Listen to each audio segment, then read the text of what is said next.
ఎవరో ఒక ఆయన ఏదో అంతకు పూర్వం రాసిన పద్యం ఏదో పట్టుకొచ్చి ఏదో మాట్లాడుతున్నాడు. మాట్లాడుతూ మాట్లాడుతూ ఆయన శంకరాచార్యులు వారు చేసినటువంటి స్తోత్రంలోంచి ఒక మాట అన్నాడు. ఏదో కౌపీనవంత కలు భాగ్యవంత అన్నారు శంకరాచార్యులు వారు. గోచీ పెట్టుకున్న వాడి కన్నా ఐశ్వర్యవంతుడు ఎవరి ప్రపంచంలో? శాంతి అంతా ఆయనకే ఉంది, ఎందుకంటే విషయవాసనలన్నీ విడిచిపెట్టేశాడు. ఎప్పుడు శాంతిగా ఆత్మయందు రమిస్తూ ఉంటాడు. అందుకని కౌపీనవంత కలు భాగ్యవంత అన్నారు శంకరులు. దాని గురించి అంటుంటే, మీ తువ్వాల గురించి అయ్యర్ గారు విషయం చెప్తుండేవాడు, ఏమిటది అన్నాడు ఆయన.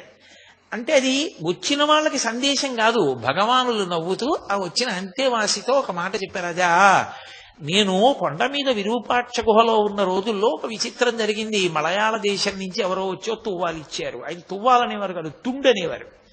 ఓ తుండు ఇచ్చారు. ఆ తుండు అసలు నేసినప్పుడే దాని దారపోగులు అటు ఇటు చల్లుకుపోయి ఉన్నాయి. నేను అది పెట్టి దీన్ని తుడిచేవాడిని. నేను తుడుచుకునేవాడిని అనరు ఆయన, దీన్ని తుడిచేవాడిని అంటారు. దీన్ని తుడిచేవాడిని. అది కొద్ది కాలంలోనే కన్నాలు పడిపోయింది. ఎవరైనా చూస్తే మళ్ళీ ఇంకో తుండిస్తానంటారు. ఎందుకు వచ్చిందని ఆయన 3 గంటలకి లేచేవారు. స్నానం చేసి దీన్ని తుడిచేసి ఎవరైనా చూస్తారని ఓ చెట్టు కొమ్మ మీద వేసి అది కొద్దిగా ఆరగానే ఉండ చుట్టి కన్నాలు కనపడకూడదని ఒక చెట్టు తొర్రలో పెట్టేవాడిని. కాలక్రమంలో అందులో నూలుపోగుల కన్నా కన్నాలే ఎక్కువైపోయాయి. ఆయనతో ఎంత సాన్నిహిత్యమో చూడండి. అక్కడ పశువులు కాసుకునేటటువంటి కోయ పిల్లాడోడు ఉండేవాడు. ఈయన రోజున దులుపుతున్నారు. వాడు పరిగెత్తుకొచ్చి ఎవరితో? భగవానులతో. వాడు అన్నాడు, ఎంత గొప్ప తుండండి, ఇన్ని కన్నాలు, గవర్నర్ గారు వస్తున్నారు, ఈ తుండు బహూకరిద్దాం, ఇస్తారేమిటి అన్నాడు. వాడు చిన్న పిల్లవాడు. ఆయన ఏం కోపం లేదు. మహాపురుషుల యొక్క మనస్సు పసిపిల్లవాడి మనస్సులో ఉంటుంది. అందుకే పసిహృదయం అంటారు. పసిహృదయానికి ఉన్న లక్షణం ఏంటంటే, నాన్నగారు కాజా పెట్టలేదని అప్పటికప్పుడు ఏడుస్తాడు. నాన్న ఇలారా అంటే మళ్ళీ విడిపోయి కొర మీద కూర్చుంటాడు. వాళ్ళకి ఏ పట్టింపు ఉండదు. వాళ్ళు మనసులో అంత ఆర్ద్రతతో అంత ప్రేమతో ఉంటారు. కాబట్టి ఆ పిల్లవాడి వంక చూసి నవ్వి ఆయన దాన్ని ఉండ చుట్టి చెట్టు తొర్రలో దాచారు. చెట్టు తొర్రలో నేను దాచాను. ఆఖరికి ఒక రోజున అయ్యర్ దేని గురించో వెతుకుతూ చెట్టు తొర్రలో చెయ్యెట్టాడు. ఈ తువ్వాలు దొరికింది. తీసి చూశాడు. దాన్ని నిండా కన్నాలే. నా దగ్గరికి వచ్చి, భగవన్ ఎంత అన్యాయమైన పని, తుండు లేదని చెప్పకూడదా? మేము తుండేతేమా, ఇంత అన్యాయమా, దీంతో తుడుచుకుంటున్నారా మీరు అని చూపించాడు. ఏమయ్యా తుండు అలా ఉందంటావే, అన్ని 1000 కన్నాలున్నాయి, సహస్రాక్షుడు ఇంద్రుడు నాకు తుండయ్యాడయా అని పొంగిపోయాను ఆ రోజుల్లో అని ఒక చిరునవ్వు నవ్వి, అదేమి ఇంకొక విచిత్రం, ఆ రోజుల్లో ఒక్కటే కౌపీనం, ఆ ఒక్క కౌపీనం కన్నాలు పడిపోయింది. ఆ ఒక్కటి కన్నాలు పడిపోతే, కన్నాలు పడిపోయిన కౌపీనం పెట్టుకు తిరుగుతున్నారంటారేమో, ఎవరన్నా మళ్ళీ కౌపీనాలు అవి తెస్తారు, ఎందుకు వాళ్ళని ఇబ్బంది పెట్టడం అని గిరి ప్రదక్షిణం చేస్తూ ఒక ముళ్ళ పొదలోకి వెళ్ళి ఒక రక్కసి ముళ్ళు ఒకటి విరిచి ఇంకొక రక్కసి ముళ్ళుతో దానికి కన్నం పెట్టి ఆ గోచి ఊడతీసి అందులోంచి దారాలు తీసి ఆ రక్కసి ముళ్ళుకి ఎక్కించి అందులోని దారంతో ఆ గోచీకున్న కన్నాలు కుట్టుకుని అక్కడక్కడ కొంచెం పొట్లం విచ్చినట్టు విచ్చితే అది ఎవ్వరికీ కనపడకుండా సర్దుకుని గోచీ పెట్టుకుని సంతోషంగా గిరి ప్రదక్షిణం చేస్తుండే కార్యక్రమం జరుగుతుండేది. అంత సంతోషమైన రోజులు అనేవారు. అన్నిటికన్నా విచిత్రం ఏంటంటే, ఆయనకి అందరూ తీసుకొచ్చి పెట్టేవారు చుట్టూ పదార్థాలు. ఇది చాలా ఐశ్వర్యవంతులు తీసుకొచ్చారు అని చెప్పి ఆయన అది తినేవారు కాదు. సంకటి దగ్గర నుండి అందరూ తెచ్చిన వాటిలోంచి కొద్ది కొద్దిగా తీసుకుని నోట్లో వేసుకుంటుండేవారు. మహాపురుషుడు నిజంగా ఒక జ్ఞాని ఎలా బ్రతుకుతారో, ఒక జ్ఞాని జీవితం ఎలా ఉంటుందో, ఆయన మాట్లాడితే ఎలా ఉంటుందో, ఆయన కదిలితే ఎలా ఉంటుందో, ఆయనకి శరీర స్పర్శ ఎంత లేకుండా ఉంటుందో, ఆవిడ వ్రాసిన లేఖలు చదివితే తెల్లబోతారు మీరు. అసలు ప్రపంచానికి తెలియని రహస్యం ఒక్క సూరినాగమ్మ గారి లేఖల వలన బయటికి వచ్చింది. అందరూ రమణులకు సర్కోమా వచ్చింది అనుకున్నారు. ఎన్ని ఆపరేషన్లు చేసినా సెలేసింది అది. ఆయనే శరీరాన్ని త్యజించారు.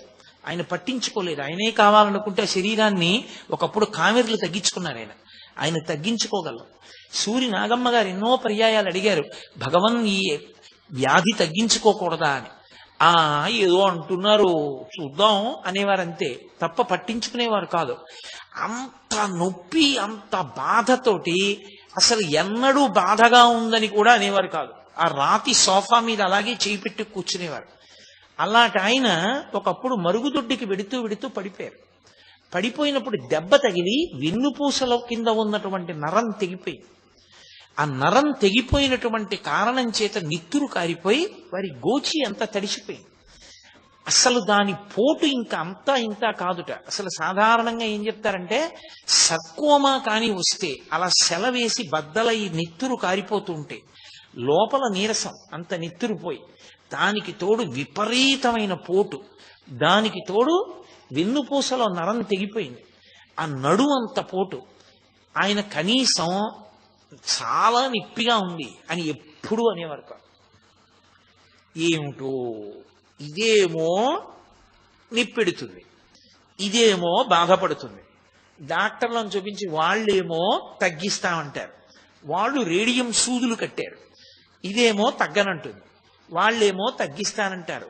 చూస్తున్నాం తమాషా, ఎవరు గెలుస్తారో అనేవారు తప్ప ఇంత నిప్పెడుతోంది నాకు నిప్పెడుతోంది అన్న మాట ఆయన ఎప్పుడు వాడలేదు. ఆయన నేను ఆత్మ, ఇది ఆత్మచేత ధరింపబడినది. సర్వకాలముల యందు ఆ సత్యమైనటువంటి నేను యందు మాత్రమే విహరిస్తుండేవారు ఆయన. అందుకే తరచుగా చెప్పేవారు అద్దె కొంప, అద్దె కొంపలో ఉన్నవాళ్ళం అంటుండేవారు. అద్దె కొంపలో ఉన్న యజమాని ఎప్పుడు సొంత ఇల్లు కట్టుకుందామా, ఎప్పుడు సొంత ఇల్లు కట్టుకుందామా అని చూస్తూ ఉంటాడు.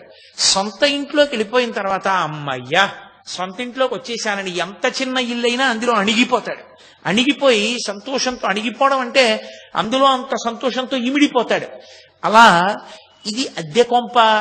ఈ లోపల ఉన్నవాడు బయట కాపలా పెట్టుకుంటాడు ఎవరైనా వస్తారని. ఓ కుక్క బయట తిరుగుతున్నట్టే ఊపిరి తిరుగుతూ ఉంటుంది లోపలికి బయటికి. లోపల ఉన్నవాడు లోపల ఉంటాడు, ఏవీ లోపలికి రావు. బయటికి పోయేటప్పుడు ఈ కుక్కను కూడా పట్టుకుపోతాడు బయటికి. పోయిన తర్వాత లోపల ఉన్నవాడు పోయాడు లేరా అని కొంప ఖాళీగానే ఉందని ఇందులోకి చీమలు పురుగులు కూడా దూరుతాయి కదూ, దూరుతాయి కదా, మరి దూరకుండా ఎలా ఉంటాయి? నేనే ఒకసారి ప్రత్యక్షంగా చూశా. మా అమ్మగారు శరీరం విడిచిపెట్టినప్పుడు ఆవిడ అంత్యేష్టి సంస్కారానికి శ్మశానానికి వెళ్ళి కూర్చుని పూజ చేస్తుంటే ఇంతంత పురుగులు నా తొడల కింద చేరి ఇలా నోళ్లు విప్పి ముట్టుకుంటున్నాయి. నేను హడిలిపోయి ఇదేమిట్రా ఇన్ని చెద పురుగుల్లా పట్టేశాయని ఆ పూజ చేయిస్తున్న ఆయన వంక చూస్తే ఆయన అన్నాడు, భయపడకండి, వాటికి తెలుసు ముట్టుకుంటాయి, అవి ముట్టుకుని చెప్పేస్తాయి బతికున్నాడో లేదో. ప్రాణం పోయినవాడైతే అరగంట అయ్యేటప్పటికి శరీరం ఉండదు, ముక్కలు ముక్కల కింద కొరికేస్తాయి. అవి అన్నీ వచ్చి ముట్టుకుంటాయి, ఎందుకంటే ఇక్కడికి వచ్చేవన్నీ శరీరాలే కదా. చూసి ప్రాణం ఉంటే అవి వెళ్ళిపోతాయి, కాసేపటికి వెళ్ళిపోతాయి మీ దగ్గర నుంచి. ప్రేతాన్ని మాత్రం తింటాయి, ఏం భయపడకండి అన్నాడు. నేను అలాగే కూర్చున్నాను, వచ్చి కొద్దిగా ఇలా ముట్టుకునేవి, ముట్టుకుని ఒక్కటి కూడా కొరికేది కాదు. ఓ వీడికి ఇంకా ప్రాణం ఉందనుకునేవి, వెళ్ళిపోయేవి. రమణులు మహానుభావుడు ఆయన చెప్పింది యథార్థం అనడానికి నేను సరిపోను, ఆయన నోటి వెంట వచ్చిందే సత్యం. కాబట్టి ఆ కుక్క తిరుగుతున్నంతసేపు లోపలికి రావు. ఆ కుక్కని పట్టుకుని యజమాని వెళ్ళిపోతే అప్పుడు అన్నీ ఇందులోకి ప్రవేశిస్తాయి. సొంత ఇంటికి చేరిపోతే దీపం ఉండగా ఇల్లు చక్క పెట్టుకుని సొంత ఇంటికి వెళ్ళిపోయాడే వాడు శాశ్వతమైన ఆనందాన్ని అనుభవిస్తాడు. సొంత ఇంటికి వెళ్ళిపోవడం అంటే ఆత్మలోకి ప్రవేశించేసినటువంటి వాడు ఇక ఈ సంబంధంతో ఉండడు, విషయవాసనల వెంట తిరగడు. కాబట్టి నిరతిశయమైన శాంతితో ఆనందంతో ఉంటాడనేవారు. చిన్న చిన్న సందర్భాలను అడ్డుపెట్టి ఎంత అద్భుతంగా మాట్లాడేవారు. ఆయన భోజనం చేసి హాల్లోకి వస్తున్నారు ఒకసారి. పాత శిష్యులు కొంతమంది, కొత్తగా చేరినటువంటి వాళ్ళు కొంతమంది రమణ మహర్షి దగ్గర మాకు చనువు అంటే మాకు చనువు అని దెబ్బలాడుకున్నారు. దెబ్బలాడుకుని భగవాన్ వచ్చిన తర్వాత అడుగుతాం, వీళ్ల పక్షం చెప్తే వాళ్ళు వెళ్ళిపోతారు, వాళ్ళ పక్షం చెప్తే వీళ్ళు వెళ్ళిపోతారు, సిద్ధపడిపోయారు. దెబ్బలాడుకుని కూర్చున్నారు. రమణులు రానే వచ్చారు భోజనం చేసి. తీరా వచ్చిన తర్వాత ఆయన లోపలికెడుతూ ఇలా చూశారు రెండు వర్గాల్ని. ఇంతలో వెనక ఓ కుక్క వచ్చింది ఆశ్రమంలోకి. ఆశ్రమంలో ముందు నుంచి ఉన్న కుక్కను తరిమింది. ఆ కుక్క అరుచుకుంటూ పారిపోయింది. ఆయన వెనక్కి తిరిగి అన్నారు, కుక్కలు కదూ, పాతవి కొత్తవి కలిసి ఉండలేవు, కొత్త వాటిని పాతవి తరుగుతాయి, పాత కొత్త భావనలతో దెబ్బలాడుకునేవి కుక్కలు అని లోపలికి వెళ్ళారు. ఇక మళ్ళీ ఎప్పుడు ఎవరు ప్రస్తావన తేలేదు. సర్వజ్ఞుడు, మహానుభావుడు. ఒక కుక్క మీద అడ్డు పెట్టి ఎంత తత్వం చెప్పేవారు. ఒక నెమలి గురించి మాట్లాడితే ఆయన ఎంత అద్భుతంగా మాట్లాడేవారు. ఆయన మాట్లాడినటువంటి మాటలు ఎప్పుడెప్పుడు ఆయన ఏ మాట మాట్లాడారో ఆ మాటల్ని యథాతథంగా తీసుకొచ్చారు. ఒకప్పుడు నటనానంద స్వామి అని ఒక ఆయన రమణ మహర్షి దగ్గరికి వచ్చాడు. వచ్చి, నాకు మీలాగే ఈ శరీరం మీద భ్రాంతి పోయింది, సన్యాసం తీసుకుందాం అనుకుంటున్నాను, ఎందుకు వచ్చిన దిక్కుమాలిన శరీరం, ఇదేమైనా శాశ్వతమా ఏమైనానా అన్నాడు. అలా సన్యాసం తీసుకోకూడదు, తగినంత పరిపక్వత లేకుండా కుదరదన్నారు రమణ మహర్షి. ఎందుకు కుదరదన్నాడు. అయ్యి మీరు తీసుకోవాలా, మీరు ఒడ్డును కూర్చోవాలా, మీరు సంతోషంగా ఉండాలా, మేము మాత్రం తీసుకోకూడదా అన్నాడు ఆగ్రహంతో. ఆయన అన్నారు, నేను తీసుకునేటప్పుడు ఎవరిని అడగలేదన్నాడు.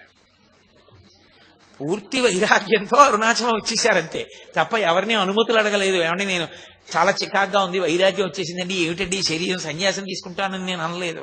రామకృష్ణ పరమహంస అంటుండేవారు, వైరాగ్య does not come drop by drop, it comes like a flood అనేవారు. వైరాగ్యం వస్తే ఒక పెద్ద ప్రవాహంలా వస్తుంది తప్ప వైరాగ్యం ఏదో బిందువులు బిందువుల కింద ఏం రాదు. బిందువులు బిందువుల కింద వస్తే అది వైరాగ్యమే కాదు. కాబట్టి నేను ఎవరి అనుమతి అడగలేదు అంటూ ఆయన ఒక మాట చెప్పారు. అసలు ఈ శరీరము అసత్యము అన్న సత్యం బాగా లోపల ఇమర్చుకోవాలి, జీర్ణం అవ్వాలి.